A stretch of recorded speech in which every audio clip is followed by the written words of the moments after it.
ক্যারিয়ারের সায়াহ্নে দাঁড়িয়ে Portuguese superstar Cristiano Ronaldo বয়সটা 40 হলেও এখনো মাঠে ছুটে বেড়াচ্ছেন অদম্য গতিতে।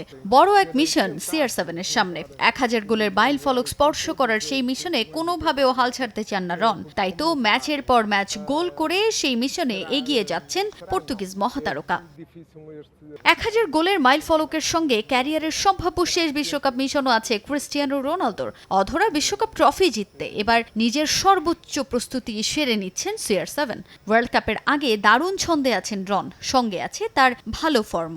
আল নাসরে গোলের পর গোল করছেন নিজে, দলের জয়েও রাখছেন বড় অবদান। সব মিলে রোনালদোকে এবারের বিশ্বকাপের জন্য ভাবা হচ্ছে ফেভারিট। ক্রিস্টিয়ানো রোনালদোর হাতে বিশ্বকাপ ট্রফি দেখতে অপেক্ষায় আছে CR7 ভক্তরা। এমন প্রত্যাশা সাবেক ফুটবলারদেরও। 2026 বিশ্বকাপ সামনে রেখে বিভিন্ন ধরনের কার্যক্রম চালিয়ে যাচ্ছে ফুটবলের সর্বোচ্চ নিয়ন্ত্রক সংস্থা। কিংবদন্তি ফুটবলারদের নিয়ে আয়োজিত এক অনুষ্ঠানে রোনালদোকে নিয়ে আশার বাণী শোনালেন পর্তুগালের সাবেক ফুটবলার পেপে।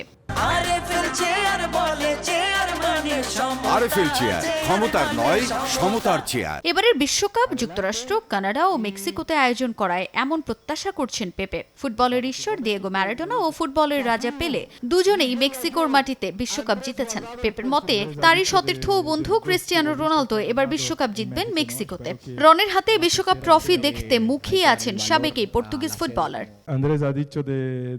ফুটবল ঈশ্বর দিয়েগো ম্যারাডোনা ও ফুটবলের রাজা পেলে দুজনই মেক্সিকোর মাটিতে বিশ্বকাপ জিতেছেন। এবার মেক্সিকোতে মাঠে গড়াবে ওয়ার্ল্ড কাপ। ওই দুজনের পর এবার মেক্সিকোর মাটিতে বিশ্বকাপ জিততে যাচ্ছেন আমার সতীর্থ ও বন্ধু ক্রিস্টিয়ানো রোনালদো। আমি চাই ম্যারাডোনা আর পেলের পর তৃতীয় ব্যক্তি হিসেবে রোনালদোই বিশ্বকাপ জিতুক মেক্সিকোতে। 2026 বিশ্বকাপ মাঠে গড়ানোর আগে মেক্সিকোতেই নিজেদের প্রস্তুতি সারবে পর্তুগাল। ট্রেনিং ক্যাম্প করার পরিকল্পনা রয়েছে রনের দলের। তাজিন খন্দকার, সময় সংবাদ।